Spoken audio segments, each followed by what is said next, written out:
Welcome and hello. Hello and welcome. Welcome and hello. Hello and welcome. Welcome. Hello. Hello and welcome. Bienvenidos a todos. Greetings and salutations. Thank you for joining me. Before I get started, I just want to do a little housekeeping, take a brief moment just to greet you warmly, say welcome, hello, hello and welcome, welcome and hello, hello and welcome. I learned my greeting skills from my uncle Leo, who was always a stickler for a quality greeting that lasts at least 15 or 20 minutes. Just that handshake, that double handshake. He just won't let you go. Those old clammy hands, Casio wristwatch he found in the garbage, eyebrows drawn on by his maid Paloma. Oh, it's quite a tale, quite a twisted web we weave when at first we practice to believe in a meme stock, a SPAC. I personally believe still that SoFi is just an incredible company and is going to be $100 stock and is going to be a giant top 10, financial institution in the United States. I know that's going to take a long time and, probably be something for my heirs to worry about. I probably won't be around given the fact that I'm a bit of a portly Rubenesque character and I'm probably going to have a massive infarction any minute and go meet my maker. Wheezy, Wheezy, I'm coming. But no, guys, hopefully not. I'm trying to get some healthier habits going so I don't die in the next 15 or 20 minutes. But anyway, welcome and hello, guys. Hello and welcome. It is Un Poco Mas. And I already noticed the great Nauta Lurker, the great J Money's in the house. Welcome and hello, J Money. The great Nauta Lurker, very busy man, very busy man. Can't be here all the time, but he's always here in spirit. And have him actually here is wonderful. The great Low Country Luton Pawn has joined us. Of course, Clap My Dog is here, I believe. Carl, or not Clap My Dog isn't here yet. Carl Seamark is here, the great Carl Seamark. He doesn't like the buyback idea. He doesn't like it. I don't like it. I don't like it. It's like Junior Soprano. I don't like it. When Junior Soprano doesn't like it, somebody's getting clipped. But hopefully nobody's getting clipped on this show. We're just getting our nuts clipped by the old stock market as this obviously it kind of had a couple of great earnings reports, but the stock was really overheated, overbought on a technical basis. I think on a fundamental basis, it's worth every dollar of $32. I personally think this is a $37 stock. Interestingly, just looking at some analysts, go ahead and take a look at a few things. Let me share my screen with you. By the way, guys, welcome and hello, hello, and welcome. It's Un Poco Mas. And if you don't have a tape measure handy and you're trying to measure your wiener, I got you. It's right here. Gets you here. Gets you right here. It's like A1 steak sauce. You know what I mean? Know what I mean?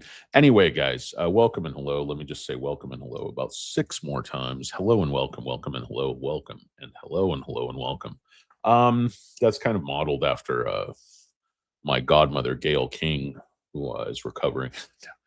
She used to say that's kind of where I copied that bit. She used to say hello and welcome like 50 times. I just thought it was hilarious. I'm like, why are you saying that so many times? And then I was like, why not say it like way more times just to be stupid and ironic? And it's not really ironic. It's not really funny, but I still just like saying welcome and hello and welcome just over and over again ad nauseum. It kind of weeds out a lot of the new viewers because we don't want any new viewers, no new subs, no new likes. We don't like any of that. We like a very, very, very small niche cult audience. We like 3 or 4 people.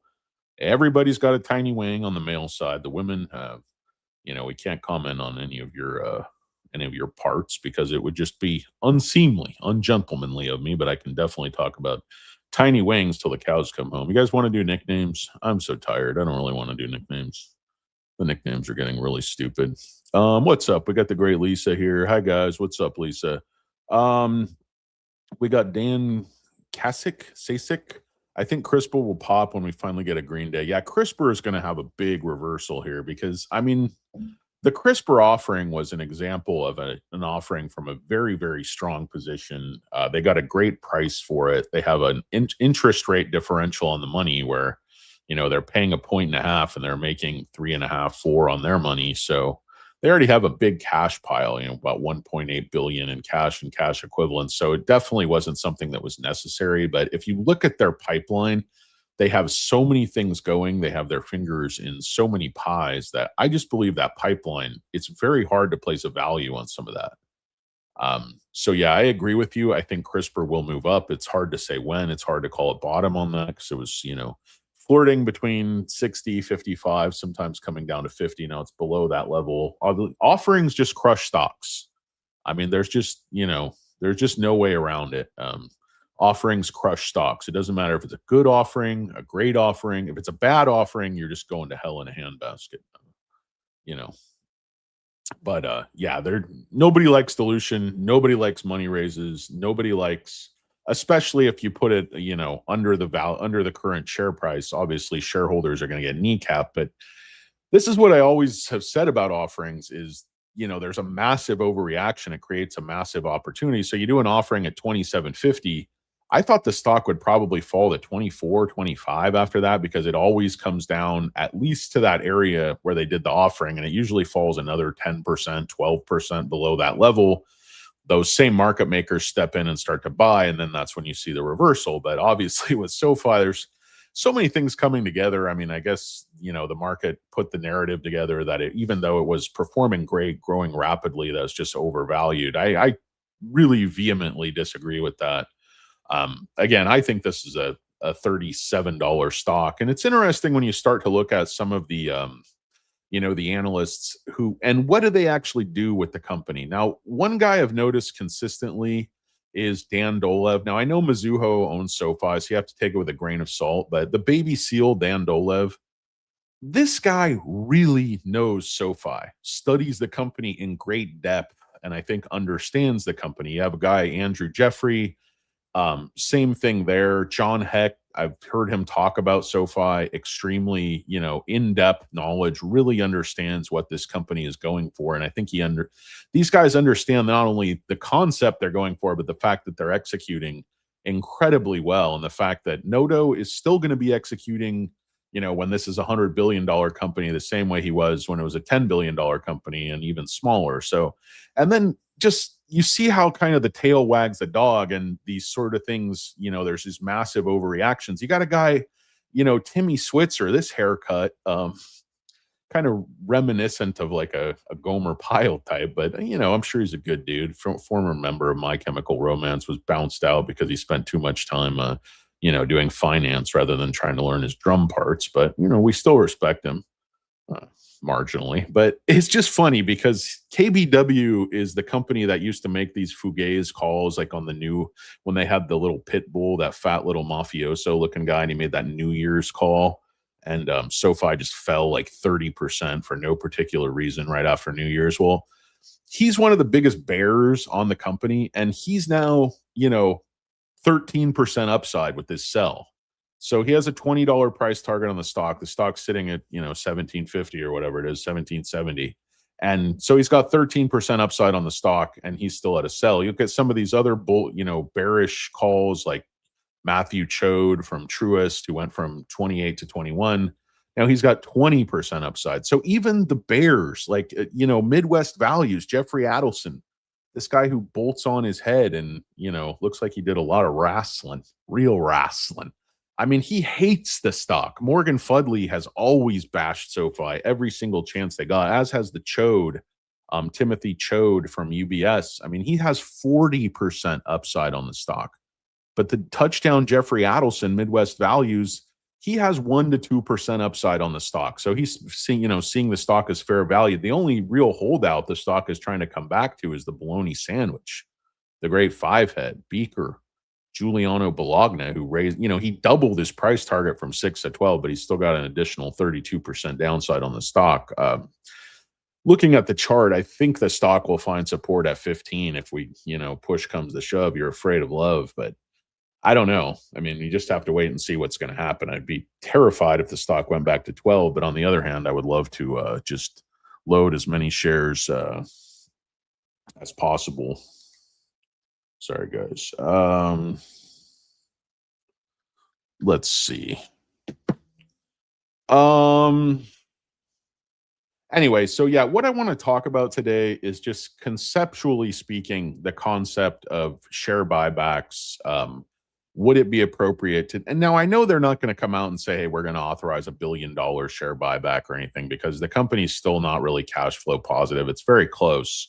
And they are funding all their growth mainly with deposits, or at least funding their loans and stuff. Now they're funding their growth right on our backsides. with this offering. But I thought they got a good price for the offering at the time. I thought it was a smart move, and it looks like they're doing this to fund sort of the stable coin stuff. And if you look at the news coming out of MasterCard, how they're kind of doing this consortium with all the crypto people and bringing all the big crypto companies together to try to organize, a path forward, sort of mainstream crypto and blockchain and all this stuff. The one, they have Binance and they have all the other ones, crypto.com, whatever they named the Staples Center after. But what you notice is that there's really no other nationally chartered banks with the stable coin. Like, so SoFi is in a very unique position. And I know there's other companies doing the stable coin, Kraken, whatever the fuck. But those aren't real banks, and those are not, with dollar for dollar reserves where you can do instant settlement. So I think SoFi is going to become a very important part of that MasterCard backbone and make some juicy, high margin, fee based, transaction based, swipe based, settlement based, whatever kind of base you're doing, base chump. Been working on my Funk Master Flex impression also. Working on a bunch of impressions lately, just kind of, for no particular reason, on purpose. But I just kind of wanted to start the conversation and see what you guys think about the concept. We got the great Billy Jack in the house. With the change, I snatched 400 shares of Bitminer. Yeah, I'm definitely a buyer of Bitminer here. I like Ethereum. I just really didn't like Bitminer at 60. I started to like it 28, 29, and I really like it here. Let's see, Darren Froman, Abe Froman, the Sausage King of Chicago. I finally came around to share buybacks, or to what? I don't know. Thought you were acknowledging any latent homosexuality. Might have been lurking in the past. No, I haven't come around yet. Still repressing it, but I don't know. White sensation, guys. As I always like to say, I'm not gay, but I'm very, very gay friendly, and I do like to party. So take that for what you will. I don't know. Some people are so funny, like in the comments too. They're so hostile. It's like it's like anything you say is obviously a joke. They just come with some really caustic, like hostile thing. I'm like, dude, I'm joking, man. I don't care. You're gonna make fun of me. But I was a fat kid, guys. I've been made fun of since before I could walk, so it doesn't really bother me anymore. Never really did, to be honest. Let's see. SoFi new. Yeah, Billy Jack was making some very astute purchases today, which I thought I fully endorsed. Yeah, just, guys, keep it real. I don't mind a little good-natured ribbing, but I only make fun of people I like. I never make fun of people in like a malicious way. There's just no point. Even like a guy like the bologna sandwich, he seems like a very likable guy. So I'm being interviewed by that guy with the really bad hair plugs who does the finance show, who doesn't seem like a really nice guy, but I don't know. He kind of looks goofy, but Bologna seemed like a perfectly pleasant guy, smart, very intelligent guy. That's why I sort of didn't believe his calls, but he never came out. The thrust of that hour and a half was basically that SoFi's loan book is going to fall apart any minute, and fair value accounting is a scam that can't be trusted. Now, he's never come out and said, hey, I was wrong, but he was completely wrong, Jason sold his SoFi at 29, been getting back in since 19. Yeah, see, that's exactly what I'm suggesting that Anthony Noto do with SoFi's money. Is, we sold this big offering at 27.50, and now the stock's $10 lower. And I would suggest, if we sold whatever it was, $1.7 billion worth of shares, take 5% of that money. 5% of that money, whether, I don't know what that would be, $85 million. Do a $50 million buyback authorization. Do $100 million, whatever it is, $50 million. I don't care. Something symbolic, something small, something that's not going to affect the balance sheet really at all. I mean, you have our capital ratios and all the banking ratios for SoFi are like fortress level. It's just insanely strong, insanely conservative. And I think that's prudent because you never know when things are going to fall apart. When the wheels come off, you want to be that pig that built its house out of bricks. You don't want to be over there trying to bale some extra straw to, fortify your moat. You want to be rock solid, rock hard. You go 6 to midnight real quick. Wing. Hello. What's going on, Scott? Great Raider fan. Pride and poise, commitment to excellence, team of the decades, all that stuff. Greatest team in the history of sport, I would have to say. And I'm sure Scott would agree with me and endorse that. What's up, hostile parties? What's going on, Beach Boy? Hope you're doing well. Yeah, that was great. That was a great swinger there, Jason. You did very well. I did some of that earlier. I can't lie and say I dumped my shares at the top and bought back because I didn't. Got to be honest. I knew the stock was going to pull back after the year. I just knew it was going to pull back, but I thought it was going to find stability somewhere in the high 20s and then leg up again. And oh, how wrong I was. Now, obviously, I wish I would have sold a lot of shares in the 30s and then I could have bought them back now for, almost half the price, which would have been fan-freaking-tastic. But that's not the way it went. And I didn't make that decision. So can't go back and use revisionist history. If you're going to do this, guys, and you're going to talk to people, the number one thing is you got to be honest about your mistakes and the good things you do and the bad things you do and the stupid things you do, the smart things. 'Cause otherwise, people can tell, I think, when, YouTubers are full of shit and you just don't have any credibility. Like, who's going to listen to anything you say if you're, always telling fish stories? I see guys online all the time, on different channels, and it's like, we always make money. Every single trade, we make money. I'm like, you're not a human being then. Like, who's going to believe you? I don't. I mean, some of them are fairly entertaining, and some of those people are, selling courses and members areas and Patreons and all this stuff. I mean, I'm listening to them. And then I see they put up like these portfolios, we have X amount of money, this portfolio. I don't know, guys. A graphic doesn't prove anything. Like, you have to see somebody's audited financial statements, real tax returns, in order to prove. That's why I just don't try to make a lot of claims about my portfolio and different. I say what stocks I own. Sometimes, I'll post a trade or whatever, but good or bad, I have a lot of winners. I have a lot of losers, particularly in the penny stock arena. The vast majority of them are losers. You just hope for a few winners that are home runs that are going to, keep your happy ass afloat through the dark days, like those monks who used to live on really dark, rich beer during all the long, cold winter. Oh, I have no idea what I'm talking about. This show is so incoherent and stupid. You have been filling up plastic bags full of petrol. Who am I, Charlie Kelly? I'm a Stabler fan from way back. He was an Alabama QB. Cool, yeah. Kenny Stabler, Raider grade, of course. Beautiful long flowing hair too, coming out of the back of that helmet. Let's see. No, mate, I have no car. Clap, my dog has no car. Carl Seamark, you have to be honest about your mistakes, like watching. That's funny, Carl. You guys are funny, man. I say I have a tiny wang, actually tiny audience, tiny wang audience. I know you guys, YouTube analytics tell me I have the smallest penis audience of any YouTube channel in the history of the world, but I have a very intelligent audience. And more importantly than intelligence or making money of investing, you guys are funny. Some of you guys are funny, and that's what I care about. That's really what kind of, floats my boat in life is a good laugh.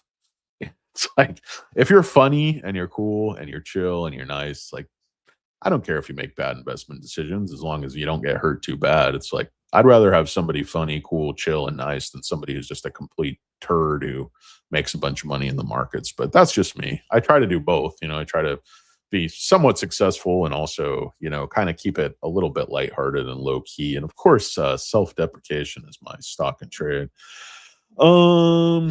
Jay Scofi trying to advertise his big swinging schlong. I don't know, Jay Scofi. We'll have to take your word for it. But yeah, there's always one outlier that skews the data set. So, that's why I say when you ask an Unpoco Moss viewer, how's it hanging? His truthful response is, it's not hanging like a button.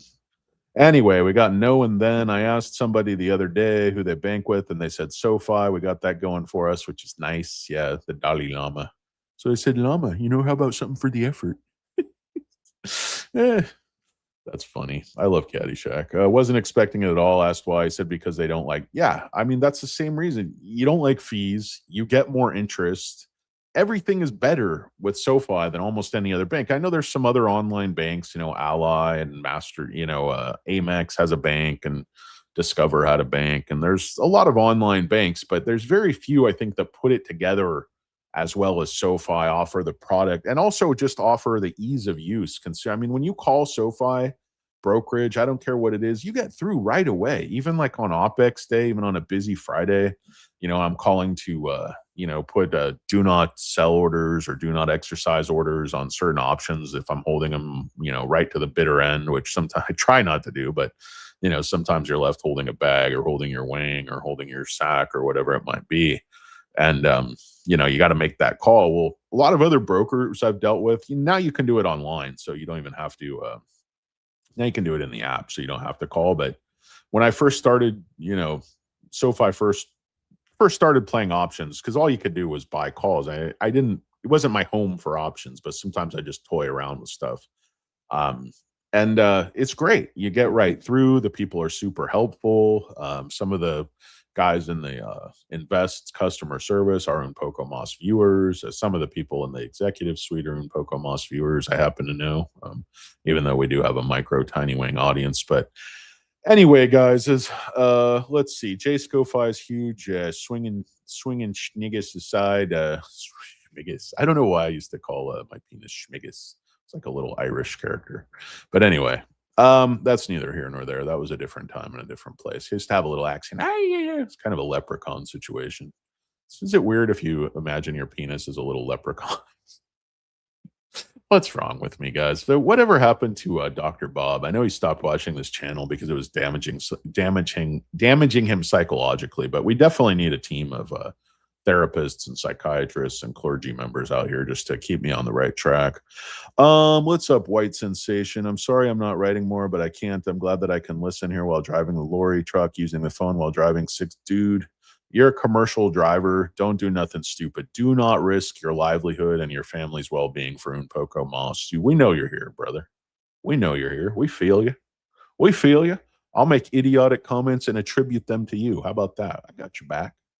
Yeah, definitely don't get 6 points and lose your job just to comment on Unpoco Moss. Put some comments later after when you have time at home. I'll answer you. We got you, buddy. We know you're here. We know you're present and accounted for. Yeah, thanks, man. I really appreciate it. This show's a great outlet for me. I hope, a lot of other people have expressed that. That's just, your day sucks. It's drudgery. Maybe the market's down. Maybe your, family's a pain in the ass. Your boss is, riding up your ass like a pack of hemorrhoids. I just thought that was a great line from the movie Vacation. He's like, you got asteroids? He's like, what do you say? You got space invaders? Nah. You got Pac-Man? Nah. You got asteroids? Nah, but my dad does. Sometimes you can't even sit down on the toilet. That was a classic, dude. That was. But anyway, certainly appreciate it, White Sensation. It's this show is really for the grinders. The truck drivers, the professionals, whatever it is, people that are just grinding in the market. Really want to make a better life for themselves and their families. And it's very hard to do because market makers are in constant psychological warfare against you, and all they're trying to do is take your tiny wing right to the cleaners for a dry clean only special. Basically want to throw a hockey jersey over your head and just beat you with a sock full of pennies, American me style. You know what I mean? You know what I mean? But SoFi down another 83 cents to $7.70. Of course, came all the way down to 1762. So closing near the low. It's obviously not good. 52-week range still all the way down to 860. So, it's still half of that, doubled from that level, but it's almost half of the high. So this retracement has been pretty extreme, but Hood and other stocks, even Palantir, basically all the growth names have just retraced like mofos. And then this war certainly hasn't helped anything with energy prices spiking through the roof. And it's just kind of a threat to global security, economy. Strait of Hormuz is closed. So, it's very, very tough stuff. You have the aviation industry kind of crippled. You have, Iran threatening to start going after banks with their army of hackers and different stuff like that. So they're kind of trying to fight asymmetrical war and conventional war at the same time. But they're, I kind of doubt their capabilities at this point, but they certainly have the ability to send out some of those little Shihad drones. Those things cost very, very little. Like I was reading, one of those drones cost them about $10,000 to make all in, where one Patriot interceptor is like $4 million. So if they have thousands and thousands and thousands of those drones, like their underground drone cities would indicate, unless we can hit those bad boys with some bunker busters, you're in for a war of attrition that I don't really think the West can win. And I think, already, America's kind of the administration, I think, is looking for an off ramp, but I don't think, the Iranian regime is interested in providing them with that off ramp.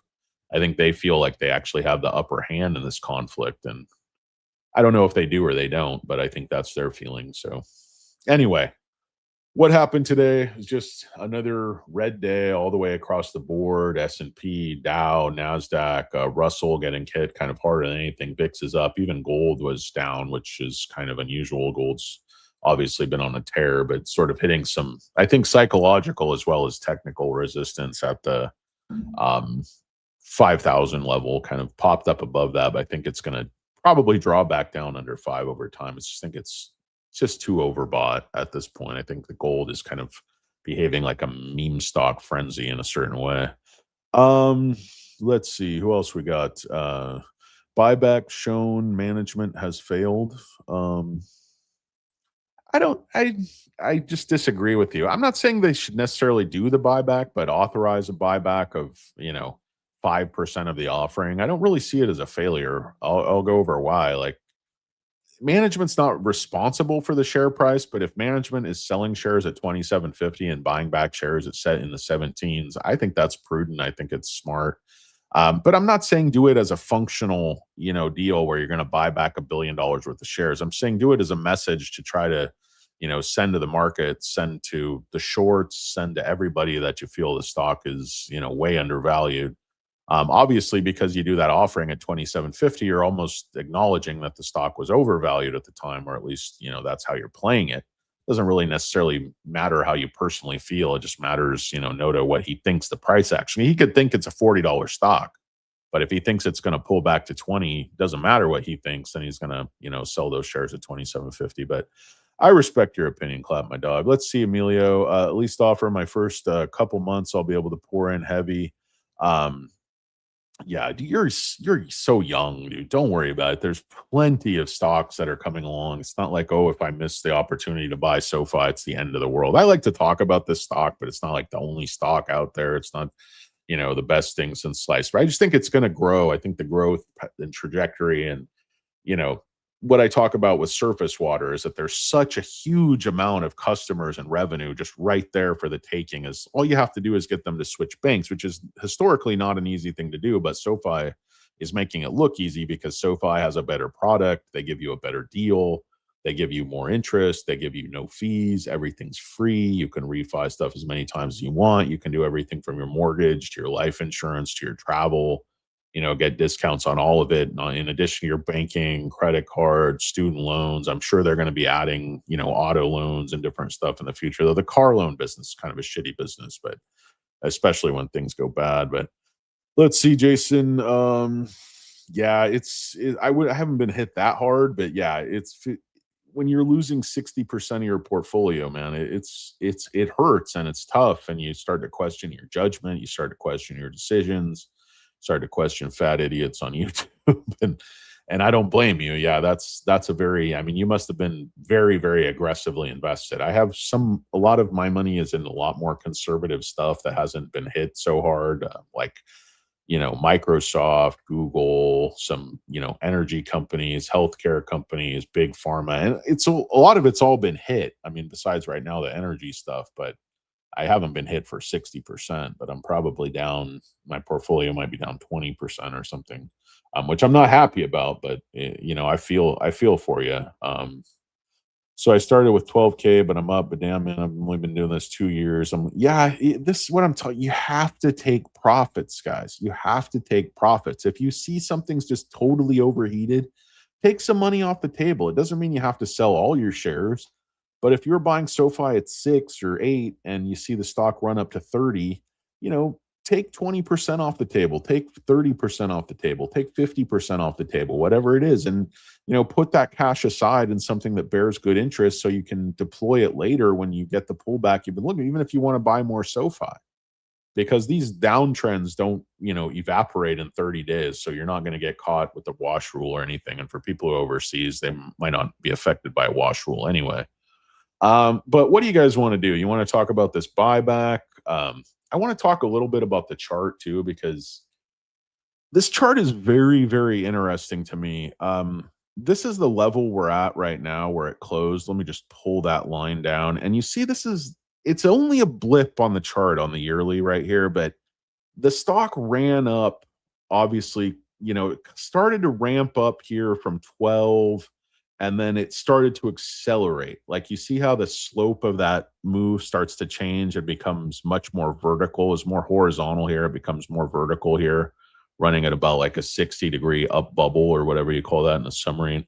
Moves up to 19, and then just virtually very quickly the next week, it's back down, below 1750, and it bounces. So this is kind of a level to watch. Even back then, there was something going on with the algos, market makers, and then obviously it was making a big market up here, running in this channel between 25 and basically 30 with this little double M pattern, this little eyebrow, raised eyebrow pattern up here, bullfrog pattern, big scary monster pattern, whatever you want to call it, cricket leg pattern. And then it just kind of fell right off a cliff from the 26 area. And then where did you see some support? Where did the free fall stop? Right around the 19 area, and then back up, found a little bit of support again, stopped the bleeding again at 19. So algos are all over this thing, but then when it falls, find support here at 1750, back up to 1920, right back down, this huge gap down. I think what the hell was that? I can't even remember. Sorry, my brain don't work so good. But anyway, to quote, what was that guy's name from the Jerky Boys? Frank Rizzo. That wasn't Frank Rizzo. That was Saul Rosenberg. Love me some Jerky Boys. You guys who are young probably don't know what the hell that is, but I think they even did a Jerky Boys movie, which wasn't very funny. But anyways, Shaggy Too Dope. Who the hell are these guys? No, I think that's part of the Insane Clown Posse. Any juggalos out there? ICP guys? I hope not. Not because I have anything against juggalos and juggalettes, but it's just I don't like the music. I don't think it's good. I think it's terrible. But that's, if I'm going to watch anybody with painted face, it's going to be the rock group Kiss. You're familiar with the rock group Kiss? They were a chain of restaurants, Rock and Brews. Terrible, terrible food. Sorry, I don't know. It's fun to watch music, but the food just makes you violently ill, much like Un Poco Mas. And then, so 3 times, it just since, what is this? Just since February 23rd. So in less than a month, it's come down here and tested this level. This will be the 3rd time. Is this going to be a triple bottom? The trend is still coming down. I mean, obviously making lower highs, but kind of making the same lows, which kind of puts you into a wedgie scenario. You hope it's a wedge that it's going to push out of. If you're familiar with Chicken Genius Singapore, that guy used to talk about more wedgies in a little bit. Shoney's so far up his crack, he's just talking about wedges. The guy could draw a wedge out of anything.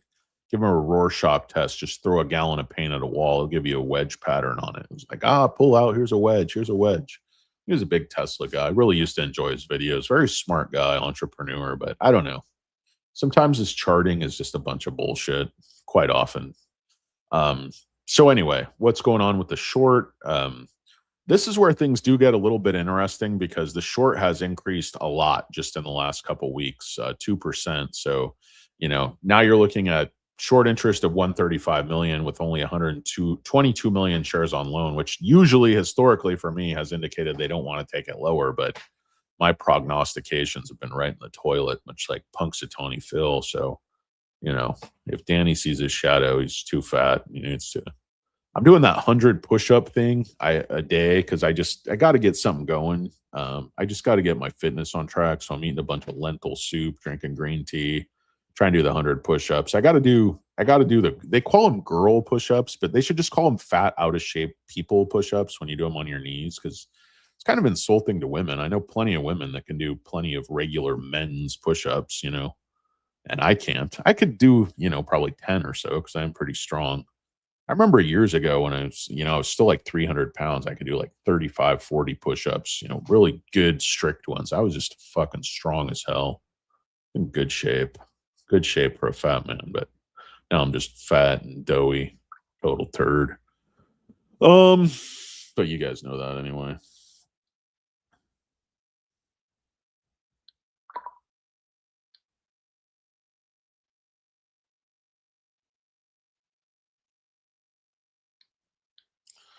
Oh, guys, this part where I text people is the un poco mas. This, of course, is the great Princess J, the greatest of the great. Even though she can't stand watching these videos, she always takes her time to like them and give me some watch time. We're obviously huge Princess J fans here doing Poco Moss. And me personally, in my personal life, I'm an even bigger Princess J fan. Not just because I'm fat. It's like big in my heart. Anyway, shout out Princess J. What the hell was I talking about? We got Express Investing. Paul, what do you think, bro? I'm getting worried. We're all getting worried. Ghost, let's go, Ghost. We got Ghost here, a shirtless Ghost. What's the chance of Noto and team hitting their bonus? Very low, very low. Smelly hoarding turds going all in on SoFi now. Be filthy rich. Sometime I admitted I'm bad selling high, refusing to ever sell. Yeah, Vincent, I'm with you. I don't like to sell into a lot of positive momentum into great results because I assume the pullbacks and the retracement is going to be somewhat reasonable, somewhat rational. But this is not a rational market. This is not a rational stock. It's a high beta, high retail ownership meme stock. Right? It's a regional bank. Should be trading at book value. It's idiots. But that's the way it goes, guys. Thing overreacts. I really didn't think it was going to go up, past 30s this quickly, and then what do you know? It overreacts. I would be very happy if it just went up slower and was kind of trudging along in the 20s right now. I think it would be healthier for shareholders, but nobody cares what I think. Yeah. Princess J says she loves you turds. Loves you turds back. So take that and put it in your back pocket. Probably the best thing to ever happen to you guys was getting a nice comment from Princess J. Best thing that ever happened to me anyway. Yeah, SoFi Q1 is just about over, obviously, Billy Jack. So I don't think they're going to run into a lot of problems in Q1. I think if any, problems in the economy and all this energy and war and stuff start to hit us, it'll show up in the next couple of quarters. Hopefully these conflicts will be resolved, but I don't see how that's remotely possible because our own intelligence is saying like the Iranian regime is as solid as it ever was, even though you've decapitated the leadership, that it's so entrenched in society, military, industrial, the Revolutionary Guard runs pretty much the entire economy, so it's just not going away. Unfortunately, the only way you're probably going to affect regime change is supporting, people on the ground. How are people going to go out and protest when they're just going to get slaughtered? It's like you should rise up. Well, rise up with what? It reminds me, like, pull yourself up by your bootstraps. You're like, dude, I got no boots. I got nothing. You can't, maybe you can make $1 out of 15 cents, but you can't make $1 out of, thin air most of the time. Some people can. Of that, did they hit their targets? They would probably dilute again. Yeah, I mean, they definitely would at that point if they were able to run the stock up to 35 or 45 even. But again, I don't think that's going to happen, but I hope it does. I think they deserve to, the stock deserves to be higher, but they're just printing too many shares. I mean, that's, I think, is the central thing is the dilution and then the stock-based compensation. And it's almost like we're putting in our money so like Jeremy Rochelle can just dump shares every single, chance they get. It's like when you look at a guy like that, he's sold millions and millions and millions of dollars worth of stock. And I'm not saying he's not within his rights, and I'm not saying it's not prudent because obviously you don't want all your wealth concentrated in one spot if you're a young executive and this is the first job where you've been gifted millions and millions of dollars for your incredibly good performance. But this company hasn't made very much money yet. It's just profitable. It's not that profitable. It's not like it's making billions of dollars or anything. The margins look good. Everything's good. EBITDA is trending up tremendously. I mean, they're modeling, SoFi was calling for like 29% top line growth, 40% EPS growth, and then 52% adjusted EBITDA growth.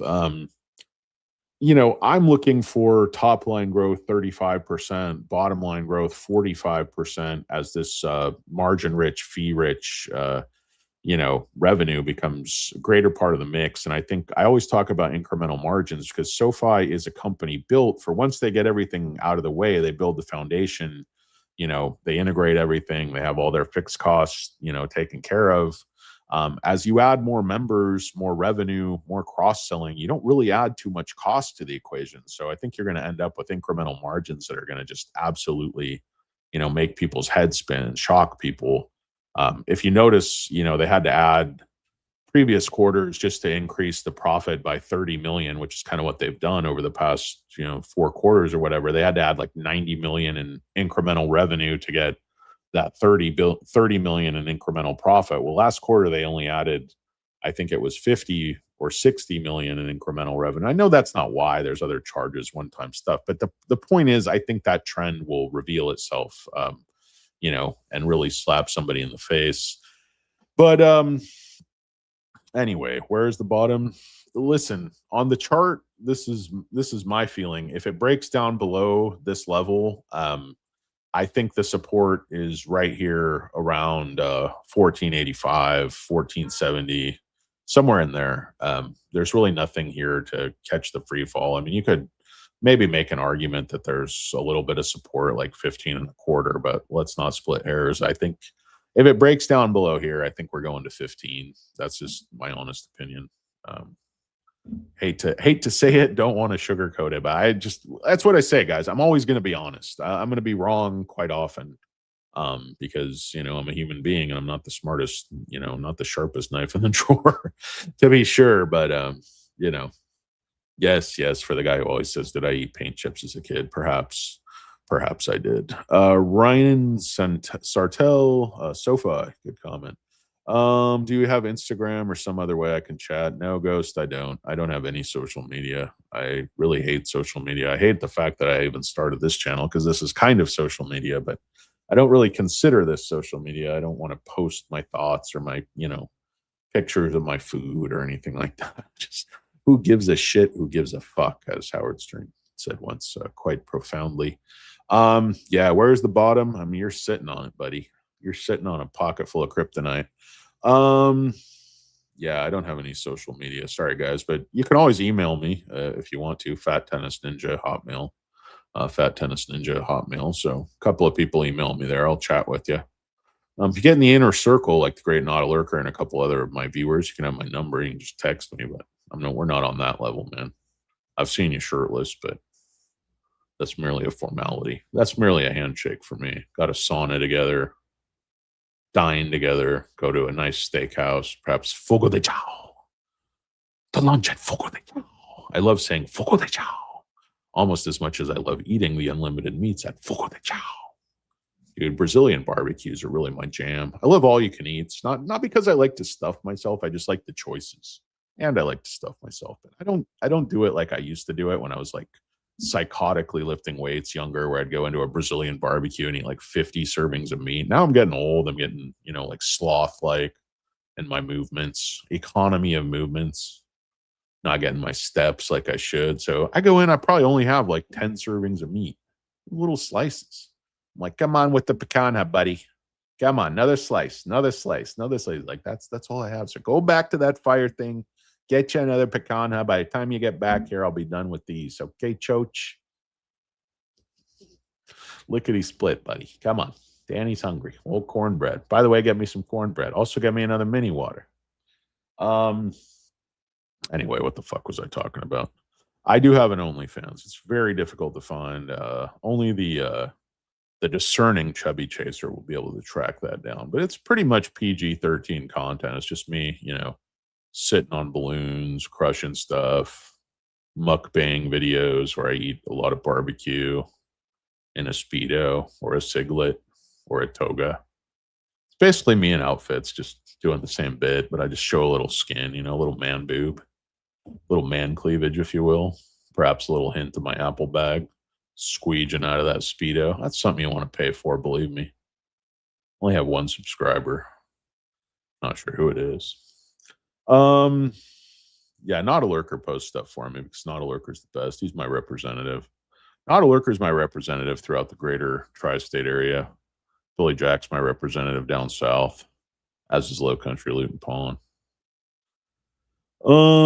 Is institutional ownership still going up? I believe so. I don't think there's any new data right now, but yeah, fund sentiment score remains pretty high, and yeah, institutional ownership has been really trending in the right direction for the last 2.5 years. So yeah, it's sitting right now at 56%. And then the problem I have with the insider ownership is like, yeah, it's 15%, but they keep printing shares and selling shares, and then you have just incredible amounts of shares from like the Cham Wow who didn't earn anything, like putting a SPAC together, like, oh, to get a bunch of retail chumps to give you $10. It's not that hard.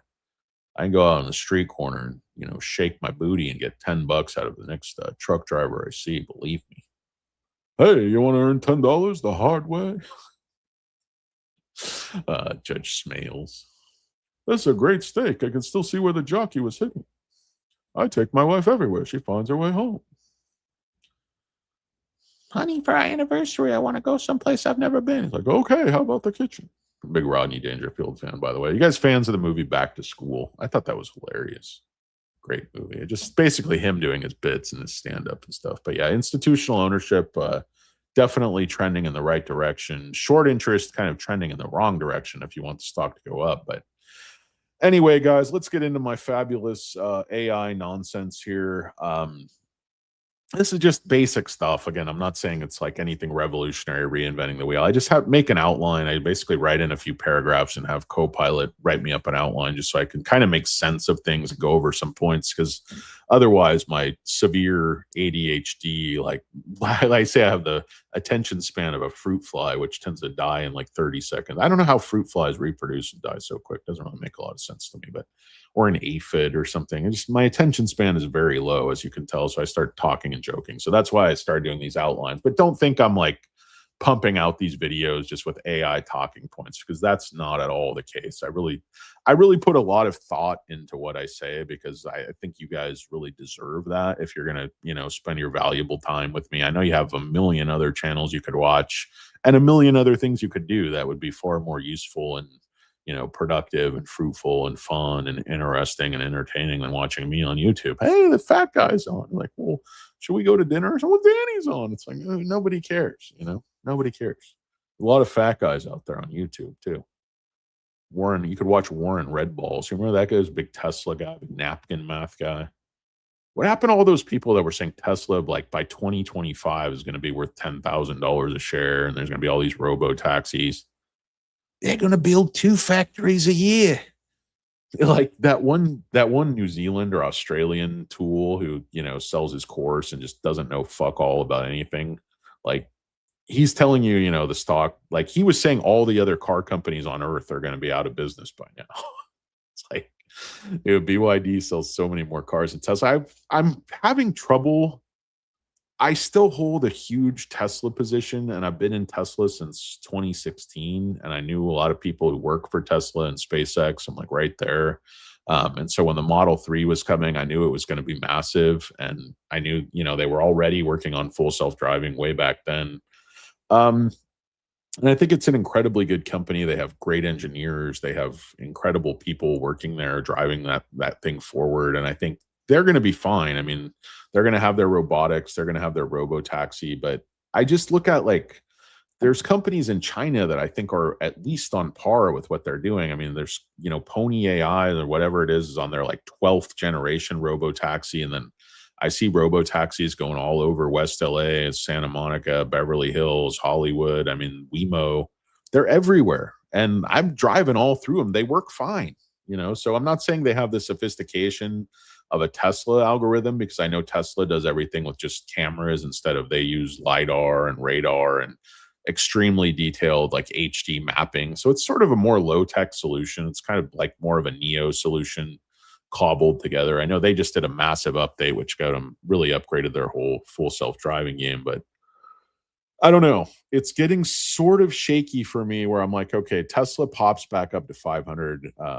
on some type of big pump from Elon, I'm probably gonna, shave my position even more because I've been over time, selling Tesla and going into things I consider a little bit more safe and stable long term, like Microsoft and Google, and then you buy the software, then all that crashes. And I mean, Microsoft on earnings popped to like 560 and came all the way down to 370, which is crazy, but never made a market at 560. It's kind of making a market in the low fives. No, I think Microsoft's is screaming by here. They just filed an amicus brief in support of Claude and their dispute with Pete Hegseth and the boys over at the Pentagon who put him on that supply chain list. And they're like, yeah, this isn't for us. Like, just because we disagree, this is a contractual dispute. We're not, a national security risk. But it's kind of in the eye of the beholder. Like, if you're not doing everything they say, you're the enemy. So, but they kind of made that deal, and they stepped in and made a deal with OpenAI, and it was a very similar deal. They said the same thing. You can't have weapon systems that don't have any human intervention to actually fire. You can't use our products for mass domestic surveillance. So they kind of agreed to the same things that what's the company, Anthropic? I think they just didn't like his the CEO kind of had a little bit of an attitude, kind of got his back up. Ghosts got me covered out in Utah. Love Utah. So many friends in the church. When I was young, I grew up. We had a lot of stakes where I was. Yeah, Provo. It's all nice. Utah's beautiful. Some national parks and stuff. Beautiful state. Beautiful mountains. Beautiful deserts. All kinds of topography in Utah. Just amazing state. Good people. I don't know if you're of the faith, but if you are, got so many friends who are right there with you. I don't know. You're not supposed to say Mormon anymore. You're not supposed to say LDS. It's like there's so many different things you're not supposed to say. But anyway, whatever you call that church of people, they're such nice people, such good people. I know some of the religious stuff, like I'm not religious, so some of it kind of, I just don't get it. Like I don't get how anybody gets sucked into religion. It just doesn't make that much sense to me personally. I definitely am a huge fan of like the messaging and the message and the text as a book and as a philosophical work and stuff of the New Testament, Christianity. And I guess I don't believe in supernatural aspects of religion, but I certainly kind of believe in like moral compasses, moral guides, how those things are of great value to like a society. So I don't know. Like everything, I'm of two minds, completely unfocused, completely confused, completely inconsistent, completely hypocritical. It's just, you know, hey, I'm an American. I run on hypocrisy and contradiction. So what are you going to do? Um, Jumbo shrimp, that type of thing. So, guys, would you believe? Yeah, Utah is incredibly beautiful. I want to take a drive out there and just go through like New Mexico, Utah, just kind of go up through some parks and hit, just stuff I never have time to do. I want to do the van life, but I don't have abs. You can't do the van life if you don't have abs. You got to like all these like people. They're like, oh, we just want to, show you our van life. Nobody's watching for that. It's like always some skimpy dressed woman. She's always like, bending over to make eggs. And they're like, the boyfriend's there like filming her ass. And they're like, oh, it's van life. Like, dude, nobody's watching to see what places you go. You're just trying to like, give everybody a little peek at your turtle dove while you're changing your chonies and, showering from a bucket out there. It's like, hey, I think I just saw his dick. Like, oh, really? Everybody tune in. It went viral. It's like, dude, if you're gonna flash some schlong at me, just flash some schlong. You ain't got to do all the pretense of a van life. You're gonna hang dong, just hang dong. Don't come at me with some kind of outdoor solar shower when everybody knows you got a fucking mansion from all that Instagram money. Van life. Just a really attractive young woman living in a van with my dog. Yeah, sure you are. It's all made ups, guys. Life runs on made ups, if you didn't know. Hey, I hate to do this to you guys, but I'm getting old and I just desperately have to pee. So give me about a minute because I have to wash my hands with soap and water. It's just kind of an OCD thing, even when I'm in a hurry. And I'll be back in 1 minute and we'll go over this fabulous nonsense that I drew up here. And you guys can ridicule me and make fun of me while I'm gone. It's coffee talk, guys. No big whoop. We'll talk. I'll be right back after I've had a chance to pee myself. Thank you.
All right, guys, I'm back. Hallelujah. I hope you hoped I was going to trip and hit my head and not come back and go do something better, but nope.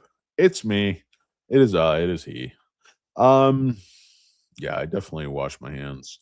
Um, I can't. Yeah, I wash my hands with soap, and it's even like, okay, you're in a live stream, maybe you're in a hurry, maybe you'll just rinse. Nope. Got to get the antibacterial soap, and it's not like I pee on myself either. In my, I just took a shower not long ago, so my penis is as clean as a whistle, a meat whistle. But stop it, Jay Scofi. You know you're inside my head with that fucking mute button bit. You can see the goddamn green light. Don't fuck with me, Jay Scofi. Don't you do it. Not you. Not you. Let's do a Goodwill Hunting moment. Not you. It's like, it's not your fault, Jay Scofi. You didn't know it was on mute. Not you, Sean. Not you. It's not your fault, Will. Not you, Sean. No. No. Not Ben Affleck. Why did I give Ben Affleck writing credits? That is your fault, son. Ben Affleck's a talentless fuck. No, five head. Sorry, guys. I should take that call, but I'm not going to. It's a very important client who helps me make my living and pay my mortgage, but I'd rather talk to you, tiny wang microphallus turds.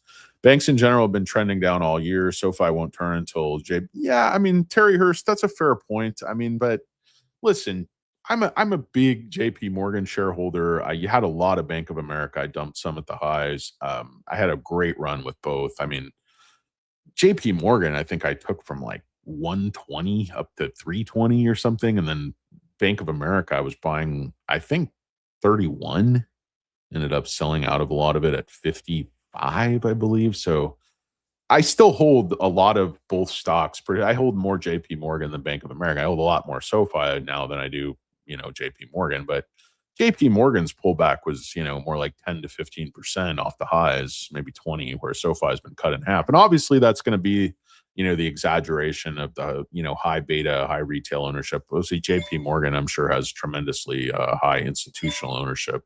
Where SoFi is steadily increasing off of 30%. Now we're up, closer to high 50s. So, but like I've been saying all along, before the real run comes, that number has to get to about 70% institutional ownership. Because normally I would say 80, like some of these other stocks, but we've got so many of these vampire SPAC shares floating around that, Anthony Noto's stake. I mean, I think ChamWow has a lot more shares than Noto. I really resent ChamWow. I don't think Chamath is any kind of genius, and he's not altruistic. He's not, investing for charity or the health of the world. He's basically dumping a lot of dog shit SPACs on retail investors and making himself billions of dollars while you and I fucking go broke and are sitting on a bread line. Know what I mean? Know what I mean? Let's see. The Royal Penis is clean. Yeah, coming to America. That's funny. Tabasco Rojas. It's Rojas, not Ramos or Romos. That was Romos. That's a tomato. What are you talking about? Voyeur outdoors? Are you looking in my window? Hank Scramble. Hank Hill is here. Arlen holds that Arlen single season rushing record, running right behind the bulldozer. Let's see. Coach Sowers. I was a minute and a half behind, and he's still peeing. Dude, I hadn't peed like all day, and I had to pee for like 3 hours. So that was ridiculous. The toilet flushed itself. I peed like a gallon. That's like actually the truth. I don't know why my bladder control is still top notch, even at my advanced stage. But I'm looking to get into. I'm only a few years from retirement home eligibility. I'm looking to get in there. Unfortunately, Princess J is still young and vibrant, has her mental health in order, so she's not ready to move into an old folks home. Considering she's like, I don't know, so young, so beautiful, so fetching, such a great person. Anyway, I don't know how I got so lucky as finding her, but not going to question it. Just going to go with it. Where can I buy that hat from, Mr. Rimshaker? You cannot buy it. I have a friend who makes up these. You can get it, like you can make one on, Amazon or whatever. But I'll tell you what, if you're in the US, I'll send you one. I was going to change my license plate to buy. So change it to Nafa Fepo. Change it to Un Poco Mas. Change it to something that, change it to Join SoFi. I mean, I know that's 8 letters, so it doesn't really work, but Great Carl Seamark. Great Carl Seamark. What do you have to say? If there are concerns about personal loans and defaults, what do you think the next thing will be for SoFi? Noto mentioned they would pivot depending on the environment. I mean, the beautiful thing about this, platform is that SoFi can do virtually anything. SoFi can sell anything, any service, any product. I mean, the asset with SoFi, the moat with SoFi is this membership base that they're building. I mean, why do you think they're so far under their default and charge off, limits and targets, and even not even limits and targets, but just actual projections? It comes in so much lower. It's because their underwriting criteria is so stringent and I believe so sophisticated. I mean, I know that they were making decisions with conventional scoring and credit scores and everything, but I hear tell they were also using, this AI technology and different stuff. I don't know how true that is or how much they've gotten into it, but the bottom line is Noto is, a conservative mofo. He does not like risk. He would rather leave money on the table than leave this, company vulnerable to some type of downward shock. So if you're building a long-term financial, services monster and technology monster, I think that philosophy will serve you well, but it can be frustrating over the short and midterm for shareholders. Like I said, he doesn't give a shit about us. He really doesn't. He would not piss on us if we were on fire. He'll go on Tanner and Tevis and, ham it up and pretend to have a sense of humor. And he's this good-natured guy, but he's a killer. He's self-interested. He wants to make this company for his own ego, for his own success. He's a competitor. It's like, who's that guy in Bradley Cooper and that movie with like Vince Vaughn and Owen Wilson, where they're like wedding crashers. Tremendous competitor. We do 3 things in Baltimore: football and whatever. I can't remember. Oh, tremendous competitor. Don't even get me started on Owen Wilson. I'm young. I'm just a guy sitting here in dungarees. I don't know. Can't get my life figured out. It's like, dude, you're like 60 fucking years old. You're wearing enough foundation to, for a troop of, dragged. It's like, dude, it's ridiculous how much foundation they've got. It's caked on. He makes Vince Vaughn look youthful. And they're trying to cover up those wrinkles and crow's feet with just spackle. I can't really get my life together. I don't know what's going on. You want to go out sometime? You want to go have a little sex in the pantry? Whatever. Take a bike ride. I'll wear these little fruity little deck shoes with no socks, some rolled up pants, maybe a sweater. What do you think? Maybe musk my hair in a youthful fashion? Turn my nose to a more flattering angle? What do you think? I mean, how many more what was that Google movie they did? That was terrible. Where the guy kept coming in his pants at the strip club. That was an awful movie. The only good part was that snobby British guy and the flag football game. I can't remember what the hell the point of that movie was. That was just, hey, we're young, we're youthful, we're buddies. It's like Barcelona.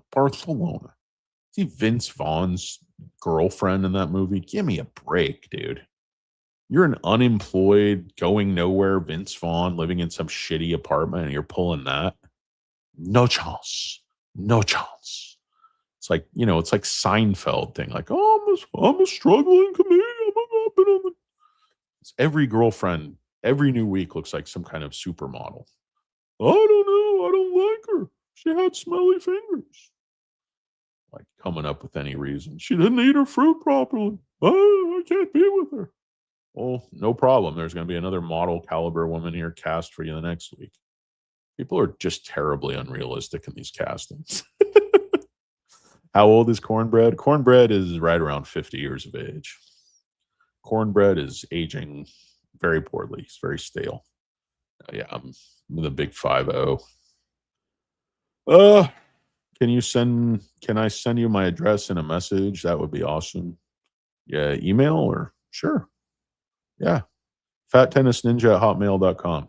I don't check that email very often because it's just kind of used for this, but once a week or so I'll check it. And if you're not a complete homicidal lunatic, I'm happy to correspond with you on a human level. Like people can text me, whatever. And I'm not, dude, I'm nobody. I'm just a fucking hammer swinger. I'm probably below most of you guys. So just because you're on YouTube really doesn't make you special. There are a lot of lunatics out there. So That's the reason and it's pretty easy to figure out who I am if you know where I'm from. It's not like a big secret. Plus, I used to be like a C-list, D-list celebrity.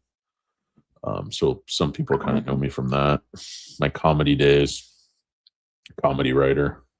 Let's see.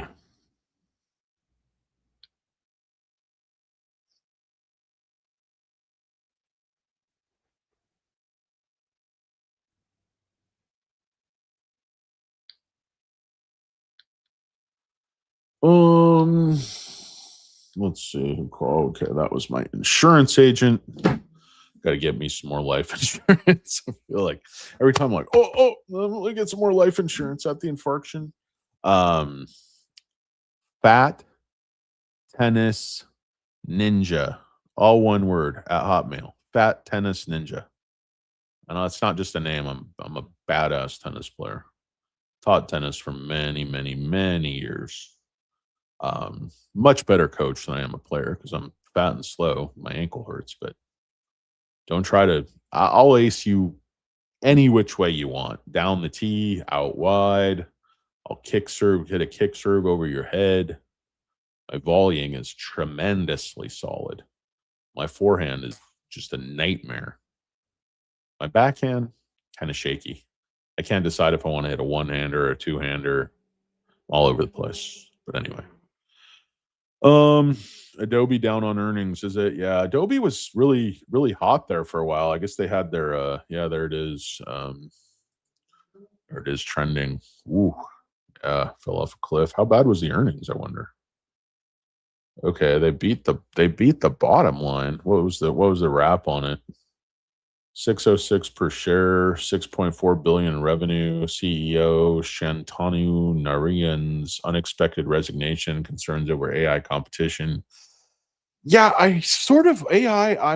I'm not a Adobe shareholder. I used to be a long time ago, but I know that they have a very, very sticky ecosystem and creators where they have budget. They still use all the Adobe tools and they are sort of the standard, but a lot of the stuff you can get, very similar functionality for free if you're willing to kind of, not have such a cohesive, polished picture. But if this is how you make your living, you're going to pony up. So, anyway, guys, what the hell have I been talking about? I have no idea.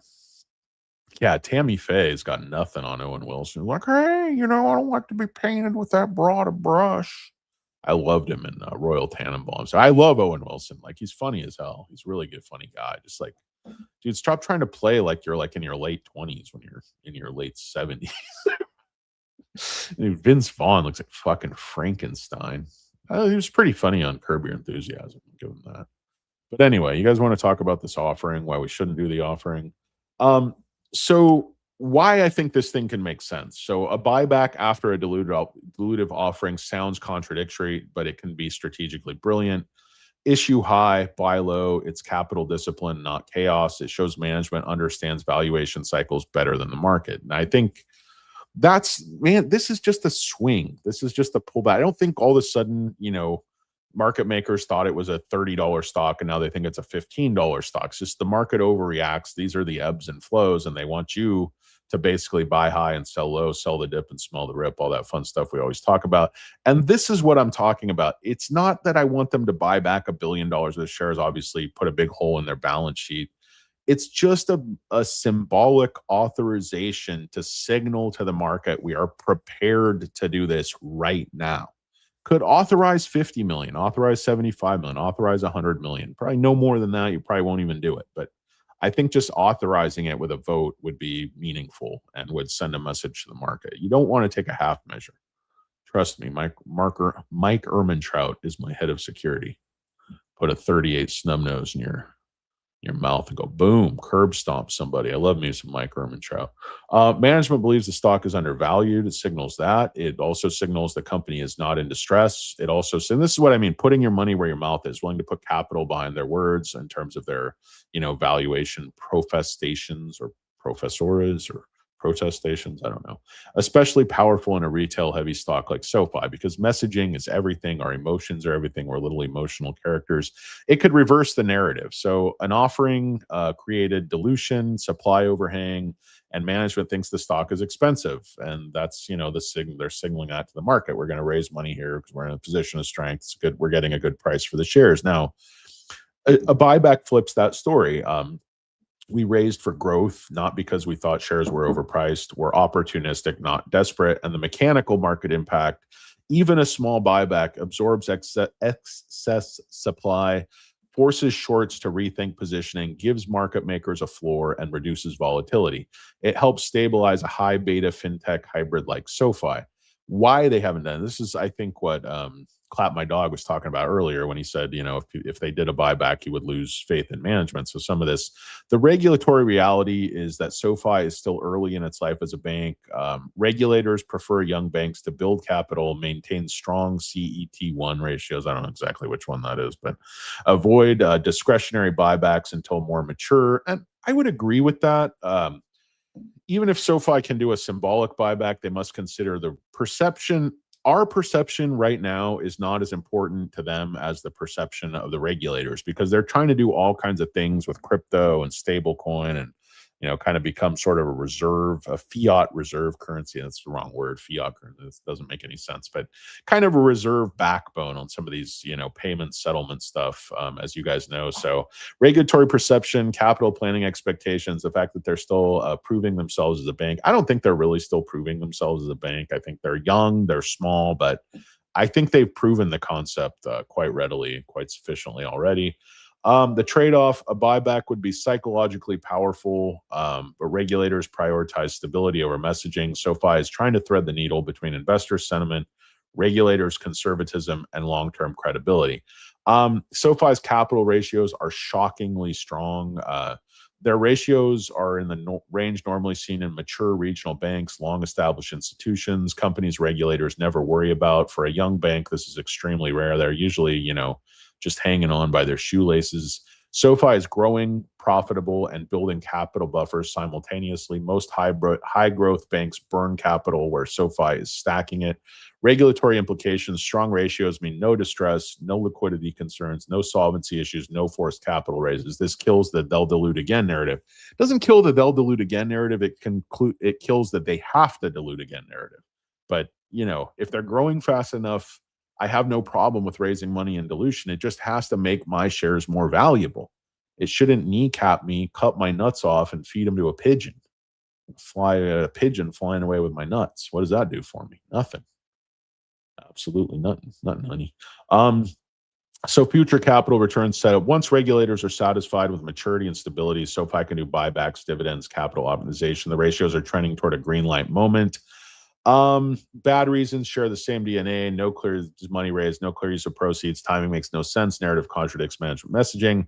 Rises to survive, not to grow. Market instantly recognizes desperation or opportunism. Opportunism, not as bad as desperation. Shareholders get diluted without value creation. That's really, I think Noto and team are going to, deploy this capital in a way that makes us a strong return, but still, the messaging always from offerings is negative, extremely negative, always, even if it's prudent. So SoFi is the opposite of these things. Very strong capital ratios, profitable, no distress, no liquidity issues, no solvency concerns, no forced raises. Any future raise would be strategic and not survival based. So I don't know.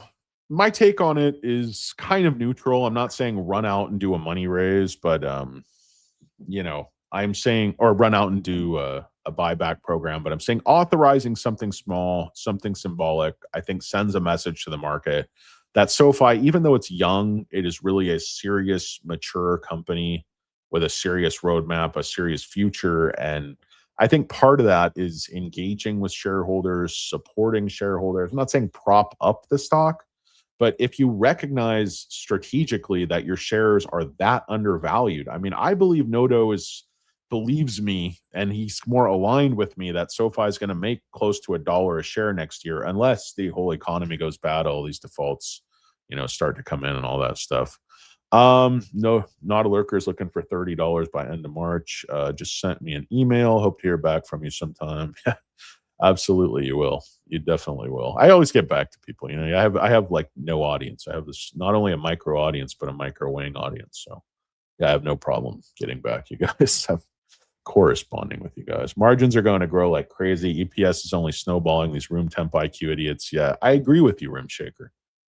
I think it's all comes down to these incremental margins. All the new revenue is going to go drop down to the bottom line because all of this stuff, these platforms and stablecoin, you have a certain amount of investment, a certain amount of development, but then it just becomes set it and forget it, something that repeats and pays you fees every single time, and you don't even have to do anything. It's all automated. All you got to do is give Jeremy Rochelle the millions of shares that he's going to dump on the market, dump on our heads, and basically take a huge dump on our chest. Leave us a bill. Not even leave us cab fare. The old Blumpkin. That's not a Blumpkin. You don't want to know what that is. Margins are going to grow. Yeah, I already read that. Anyway, now Fat Tennis Ninja. And I don't care about white. This could be anything. But let's see. So I don't know, guys. That was pretty much the whole point of this stupid video. But yeah, Sofi really popping after hours, 2 cents. My 6 cents says you ain't worth 6 cents. But yeah, gold, the pressure on gold is interesting. Oil going up, gold kind of drawing back down just slightly, but still above 5,000. This is also a good article. If any of you guys want to kill a little bit of time, I recommend this article. It's by Daniel Jones. So most Daniels are brilliant, as you know. SoFi Technology is on sale. He upgraded. It's just talking about the revenue guide, but there's a lot of good. He gives a really good logical take on why he upgraded and why he thinks the stock is on sale. He did predict the pullback off of that high quite accurately. So this guy's actually, good. He's talking about how cross-selling is starting to accelerate, how that's going to affect customer acquisition, how that's going to affect margins. But he really goes into detail on the flywheel and what he thinks it's going to. The end result is this amazing flywheel has been a behemoth in the financial space. The company ended 2025 with 13.65 million members. That was up substantially from the 10 million it had the year before and the 3.46 million it had back in 2021. So that's only 4 years, guys, and they've gone from 3 million members to 13 million members, which I think is quite extraordinary. I know other companies new and some of these have much more active members, but SoFi, the lifetime of what they're going to get out of these members is going to be, magnitudes more than some of these other tiny wing all-stars. And the products are obviously growing even faster, which is a testament to the flywheel and the cross-sell and that whole situation. The overall expansion naturally is a greater revenue. I already read this article, so you guys go back and read it yourselves. I don't want to read it again. But these charts are very instructive, and they really show above any, tangible book value growth has been, quite extraordinary. They, doubled the tangible book value, almost doubled it, year on year, which you can see it was kind of frozen there. And then it's just absolutely exploded. So corporate growth is important. We should not ignore the fact that the company is not a single operation. So it's a collection of financial services, each of which is exhibiting its own. And that's the diversification. That's why the company is so safe, so stable, so able to hedge. When different market conditions, different challenges, different opportunities present themselves, Noto is very adept at pivoting, recognizing that opportunity, seeing the danger before it's right in front of him, and making strong moves. He doesn't play it straight up. You see, he makes strong moves. The mechanics, like Worm. He's not like he doesn't. It's a municipal workers game. I love rounders. I used to play a lot of poker. Believe it or not, I'm kind of a compulsive gambler, but gave it up because it just was ruining my life. For real. This demonstration, I was pretty good. I make money at poker, but some other, sports gambling and casino gambling in general, the old one-arm bandits, just going to the high limit slots, getting about, 10 Jack Daniels in my systems. Those were the days. Just knocking over drinks all over a blackjack table and just belligerently demanding they bring another table or I'm going to leave with my checks. In terms of overall members, the largest part of the company, it's not yet a large part of the largest revenue. So anyway, I don't want to read this whole article, but it's a really good article and it's a long article and it has, I'll just read the takeaway. Like based on all the data provided, I believe that SoFi Technology is an attractive prospect right now. The stock has fallen significantly over the last several months. And honestly, I see it as an overreaction by the market.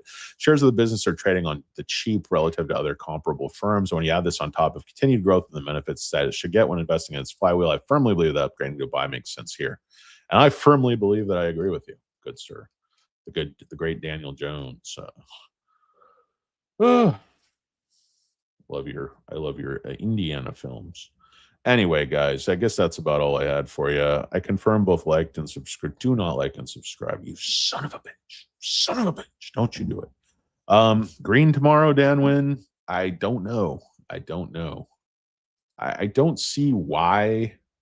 I don't see what's going to make this market bounce tomorrow. The thing is, I just see SoFi as like you reach a bottom where I think, you'd think market makers would step in and support the stock at some of these levels, but I thought they would do it above this, given the trajectory and the fundamentals of the company. That's just not how it works.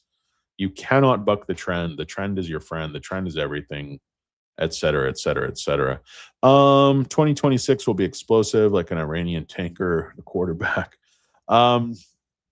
Anyway, guys, that's all I got for you. I really appreciate you watching. I don't know if it's going to be Green Day tomorrow, but I suspect it might not be. We're in a very downward trend, but there's a lot of volatility, and we have seen kind of inexplicable reverses. But if they smell an end to the war, they kind of make these comments, hey, the war will be over soon. Then we had that one day it bounced, but the reality on the ground does not suggest that's going to be the case. So I don't know. I'm cautiously not optimistic.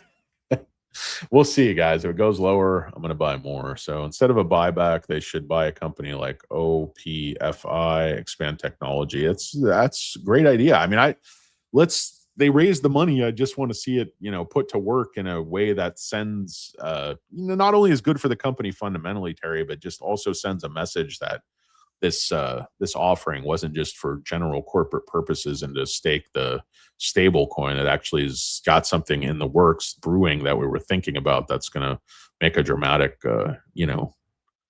improvement for shareholders and such. The great Paul Gardner, thank you, sir. Love you in the Rockford Files. Bye-bye, guy. Crypto holdings up. Dan Win, thanks, Dan Win. Clap my dog. They can just lend more. Thank you, sir. Thank you, Paul, for watching. Really appreciate it. Thank you, Ghost. Appreciate you, man. Holding it down in Utah. You're now my official representative out in Utah.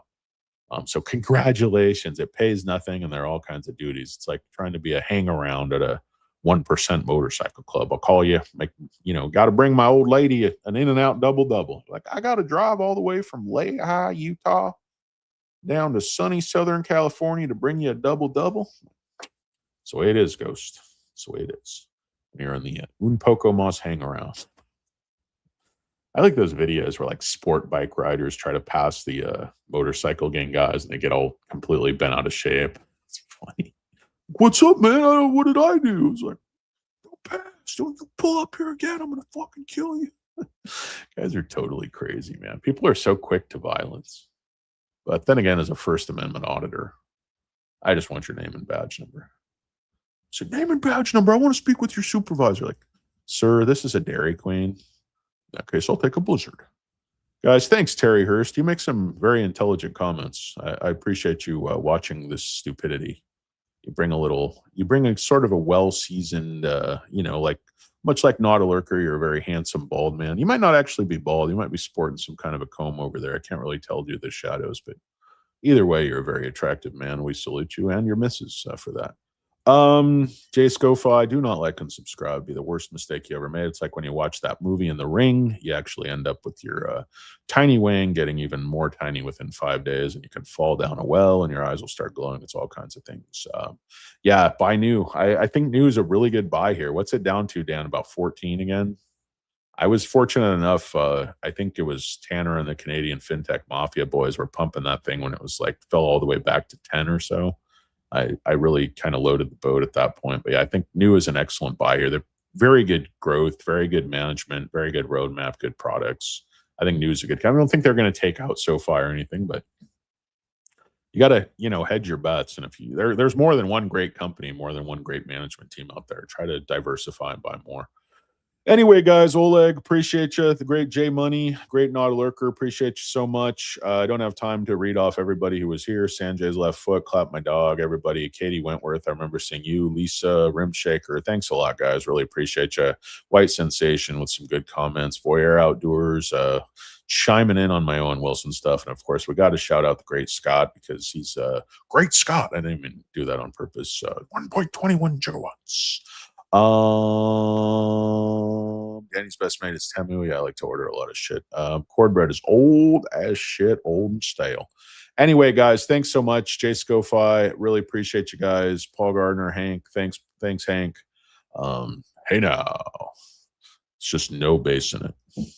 Anyway, guys, it's Un Poco Mas, the show where we give you just a little bit more. Today, we gave you about an hour and a half of absolutely nothing. And but remember, quote the great Paul Newman: sometimes nothing is a pretty cool hand.